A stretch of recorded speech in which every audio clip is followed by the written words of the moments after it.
Hey everyone, I'm 21 male and I'm a single child. Growing up, it was quite lonely to be a single child. I suppose that is what led me to being my mama's boy. My mom, 45, was very attached to me. I realized that growing up, it was because of how unavailable my dad, 46, was. He always prioritized his work over spending time with my mom, which left her wanting attention and company from me. I did not mind it, and my relationship with my mom was quite close in comparison to other kids of my age. It was a little strange for others, but I did not care much. I was happy having my mom be my best friend, but everything changed when I was about 13. Right before my 14th birthday, my parents' close friend, Cynthia, 44, showed up. I had known Cynthia as a fun aunt that I saw every year for Thanksgiving. She was my mom's school friend, and she knew my dad at university, but surprisingly, she was not the one who brought them together. However, she openly mentioned often how much she wished it was her dating my dad and not my mom, as my mom was a community college graduate while Cynthia had a proper degree from a popular college. Although she would say it in a joking manner, I refused to believe her. I never quite felt comfortable with her jokes, and my gut feeling was proven right after she moved in. Cynthia moved in with her son, Stephen, 9. She begged my parents to let her stay with us because of her abusive husband. Apparently, over the last 2 years, Cynthia's husband had taken up drinking, which led to him being physically abusive towards her. She signed the divorce documents and ran away with Stephen in tow because she did not want to be home when he found out about the separation. My mom, who has always been a very gentle woman, decided to keep Cynthia in our house. I have never quite liked her because of her jokes, and I expressed my disliking of her staying with us, but that did not stop my mom. My parents started treating Cynthia as part of our family, and while I did not like that much, I was glad to have Stephen. During this time, I was unaware of how close Cynthia was getting to my dad. The severity of the situation came to light after my 16th birthday when my parents sat me down and informed me that they were separating. My dad no longer loved my mother and wanted to be with Cynthia. He wanted an amicable settlement, and my mom agreed to everything. Hearing that surprised me because I really had not expected my parents to separate this way, but I also knew it was their decision, so I should respect that. Dad said that mom was going to shift to his second house because my mom no longer wanted to stay here, and I was free to choose who I wanted to stay with as I was 16 and would soon be going off to college, etc. When I urged my mom to let me come with her, she refused. She told me that I should finish high school first, and after that, I can move in with her. It broke my heart to see her go, but I wanted to respect everyone's decision. 3 months after she moved away from the house, my mom took her own life. In her letter, she said she did not blame anyone and felt like there was nothing left for her to live for, which understandably affected me quite badly. She was barely 45 when she passed away, and I knew my mom killed herself because of the betrayal she faced at the hands of Cynthia, who she adored a lot, and obviously my dad. I will not lie, somewhere I really struggled to forgive my dad and stepmom for doing this to my mom. While my dad got me into therapy to cope with my mom's loss, he also went ahead and married Cynthia, even though I did not like it. I cannot say that I was very good at coping with my loss. I hated them, and I pulled away from my dad. Cynthia dropped every pretense she had of liking me and decided to make my life hell when I informed her how I felt about her role in my mom's death. She started depriving me of anything and everything she could. She made up an excuse and got me to move up into the attic and gave my room to Stephen. She went ahead and sold every remnant of my mom or threw it out. It broke my heart, but I tried to keep it cool. I knew my mom wanted me to finish high school here, and I wanted to see it through. Once high school was done, I went to a university 4 states away and went no contact with my dad and stepmom. Stephen and I were no longer as close as we used to be when we were kids, but I was not hostile towards him, so he was the only one I stayed in touch with since I moved out. Last year, my dad passed away. I was present at the funeral, and when I was there, I was approached by my father's lawyer. He gave me a card and told me to contact him after everything was said and done. Once all the guests had left, Cynthia sat me down and told me that I was no longer welcome in the house. As his wife, Cynthia is the owner of everything, and she does not want a trespasser like me on the property. That hurt me. I did not know where she found the audacity to treat me that way. I came back to my university feeling extremely bad. That's when I remembered the card that I got, and once I contacted him, I learned that I inherited the second house from my mom. My dad was aware of this, and he had co-signed it. It filled me with a little joy to learn that I had something that was the remnants of both of my parents, even though it was the house where my mom killed herself in. As I was in the last semester of my degree, I wanted to wait until I had finished my degree to move back into the house and deal with my stepmom and her audacity to call me a trespasser. As Stephen and I were decently friendly with one another, I decided it only fair that I warn him about it when I finished my last exam. I told him that the second house is mine and I plan on taking it back, and it would serve him and his mother well if they stayed out of my way.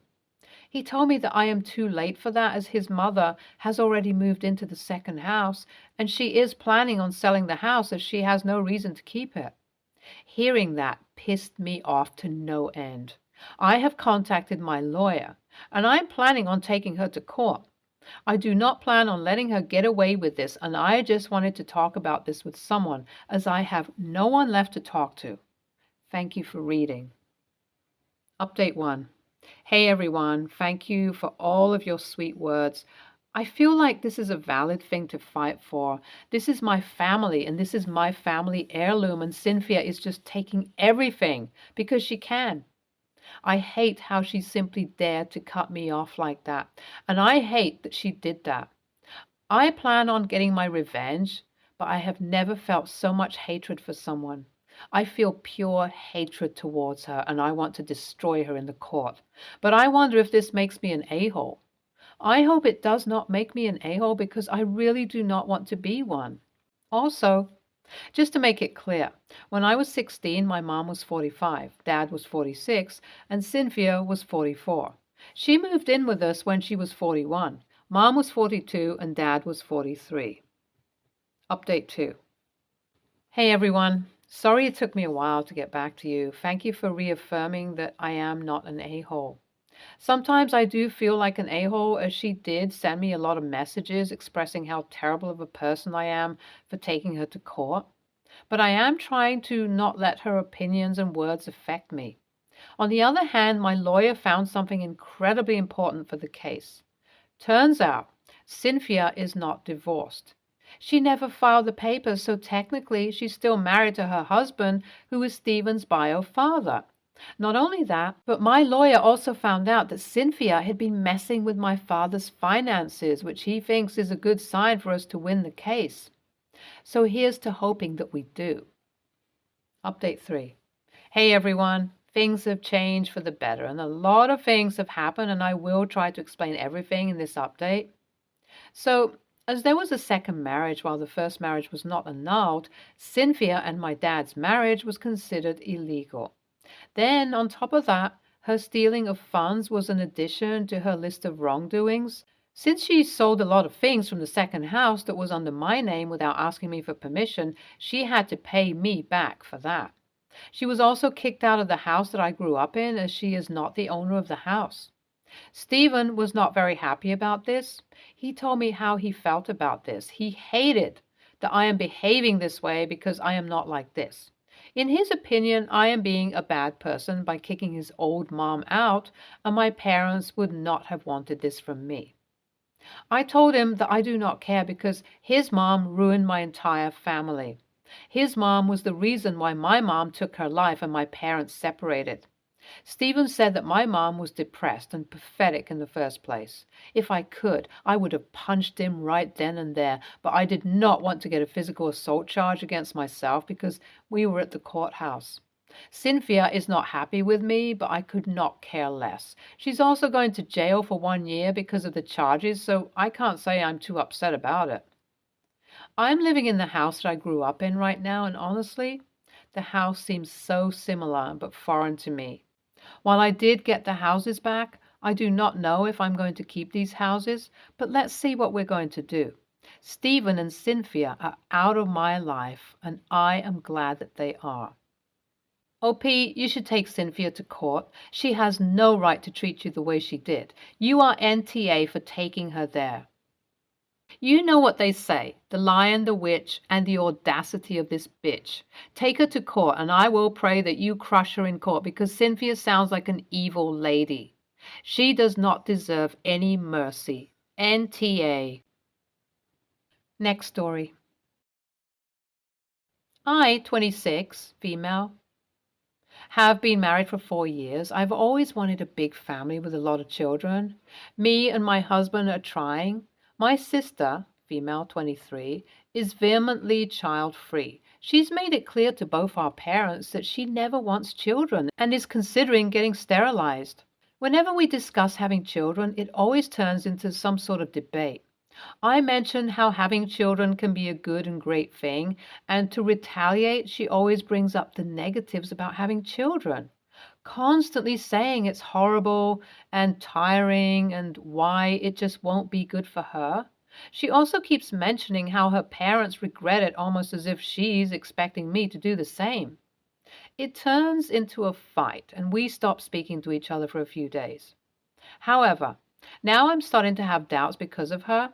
What if she's right and I regret having children? After another fight we had, I mentioned this to her and she got mad at me and told me it's not her fault I can't think for myself, which isn't true. She called me a bitch and told me to stop bringing the topic up if I don't like what she says. Now I feel bad. I kind of blamed her for my own worry and insecurity, even though she kept saying negative things despite knowing I want children. So AITA? Edit. Sterilize, not IUD. Edit 2. I came back a little surprised at how many comments this post had received. A lot of people are calling me horrible and an awful person. I guess I came across like that. I spoke to my sister about it. I and my sister are close, really, really close. We discuss every single topic under the sun, no matter how private, and it always goes okay, no matter how different our opinions are. We're there for each other, no matter what. This is the first thing we've ever really bashed heads about. The comments made me realize I was projecting my insecurities about parenthood on my little sister. I'm jealous about how sure she is about her decisions and choice in her child-free lifestyle. Without realizing it, I kept bringing it up, hoping she would feel the same about being unsure about her big decision. I was also embarrassed for being less enthusiastic about how passionate I was about having a big family after hearing her views. I was honest with her about it, and I apologized for continually bringing it up and for projecting my bad feelings onto her. She accepted my apology under the premise that we stop talking about this topic forever and told me that having a child is a big thing and that she understands my insecurities. She apologized for calling me a bitch and told me she would get angry because she thought I was questioning her life choices as our parents had. They weren't happy when she told them she was child-free. I'm mad at myself for making her feel like I didn't support her. I also spoke to my husband. We talked about the technicalities of having children and how much our lives would change and how it's not all flowers and roses, as I had kind of deluded myself into believing. For now, we'll work on ourselves and grow up a little more before making such a big life-altering decision. I guess thank you everyone for giving me a bit of a reality check. YTA, you can want to have children and she cannot want to have children. You can both say why, but if you change your mind, that's on you. It's not on her that you're second guessing your stance. She made her own life decisions. You're responsible for yours. YTA. You do realize there is endless pressure for her to have kids. That's the societal norm, and those of us who don't want children, especially women, are constantly under harsh scrutiny as to why we are refusing to procreate. She probably feels she has to defend herself when you go on about wanting babies. She is in no way responsible for what do you do or don't do. Stop projecting on her. Next story. I, 39, male, am engaged to Tina, 32, female. We work in different fields and I make about 15% more than her. When we were dating, we got along so well that we knew we'll be spending the rest of our lives together. We talked about it often and decided early on to combine our finances when we do get married. Then we got engaged and things fell apart when I discovered the details of her finances. I've always lived a frugal life. I wear ordinary clothes and drive ordinary cars. Tina has always dressed better and drove better cars. It's been a running joke in our friend group that she's marrying down. I've always laughed and didn't mind better. She looks amazing, like she just stepped out of a magazine cover. Now that we're engaged, we went through our financials in detail. I don't want to go into too much detail, so I'll be brief. The money that I don't spend, I invest. My assets and investments are roughly 20 times of hers, and she owes about $50,000 spread over several cards and $75,000 on her new electric car. If she cashed out her investments and retirement, she still wouldn't have enough to pay off her debt. I was shocked into silence. I don't make that much more than her, so I always figured our asset levels are close. I never imagined there would be such a wide gap, and that doesn't even include her debt. After thinking about it for weeks, I finally told Tina the other day that I want to keep our finances separate until she pays off her debt.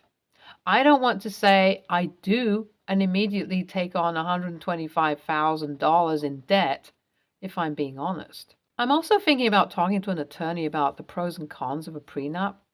I didn't tell her about the attorney part because she blew up at me for going back on our merging agreement. She argued that we always talked about joining our lives and sharing everything, and now I'm having doubts. I told her I have no doubts about spending the rest of my life with her. I just don't want to take on so much debt.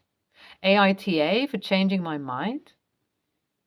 Absolutely NTA. You have information now that you didn't then. And the decision to not combine finances immediately is not only a self-preservation process, but also a decision that protects your mental and financial well-being and in turn the health of your future marriage. I would absolutely recommend that you speak with an attorney. I would also recommend being totally transparent with her about it and maybe offering to help her with getting her finances under control and counseling her on debt management and living within her means. She's probably taking this as an attack. That's the best intentions assumption. Worst case is that she was hoping to merge finances and debt burden and benefit from your fiscal responsibility to alleviate her debt.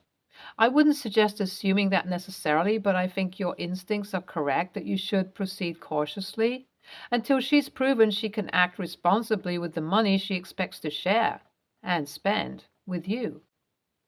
NTA and don't get married. Even with a prenup, the marriage is always going to be lopsided. There is no way this doesn't drag on the relationship long term.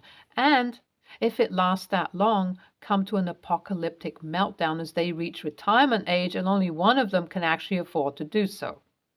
Only OP will be able to contribute to a future house. To home maintenance, to emergency funds, to vacations, etc. And every one of those things will be laden with resentment. He will carry extra weight, even assuming the girlfriend puts in the effort to pay off the debt. Prenup won't save him here.